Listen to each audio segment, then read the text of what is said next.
attaqué dans son sommeil par une démone. Bienvenue les amis, aujourd'hui c'est l'histoire d'une abonnée que je vais vous raconter. Elle s'appelle, enfin un nom d'emprunt, Muriel, et elle m'a confié ce qu'elle a vécu une nuit alors qu'elle était enceinte de 6 mois.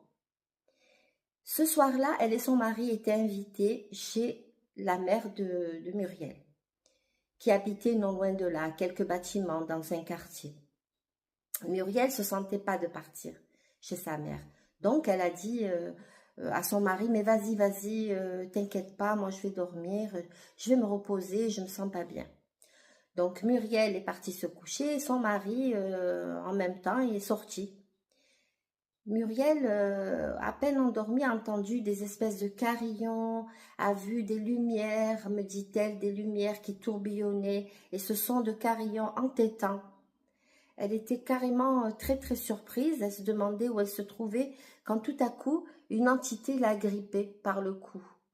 Elle a grippé son corps spirituel parce qu'elle se voyait en dehors de son corps à ce moment-là. Et elle se battait pour sa survie, elle se battait comme des chiffonnières, là, elle nous dit que a posteriori, ça la fait rire parce qu'elle se tirait par les cheveux, l'autre a lui donné des coups sur le ventre. Muriel avait très très peur pour la santé de son bébé et elle avait peur de mourir. Donc, ce qu'elle a fait, c'est qu'elle a invoqué Dieu, supplié d'avoir de l'aide. Et tout à coup, elle a vu un ange arriver et qui a mis fin à ce combat mortel. Pendant ce temps, où je vous ai raconté tout ce qui se passait, pendant ce temps, le mari était revenu, il a tapé à la porte, il a tapé, tapé, mais alors il n'a pas cessé de taper.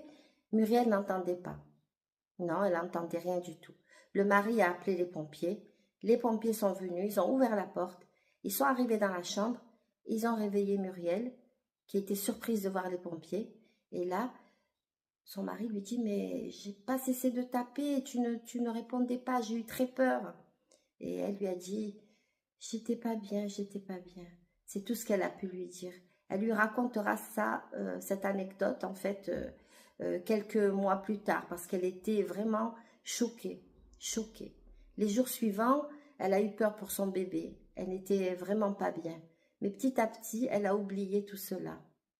Voilà, c'était l'histoire que Muriel m'a confiée. Dites-moi si cette histoire vous a plu, si vous avez déjà eu des attaques démoniaques ou pas. Et lâchez un pouce et abonnez-vous si ces histoires vous plaisent.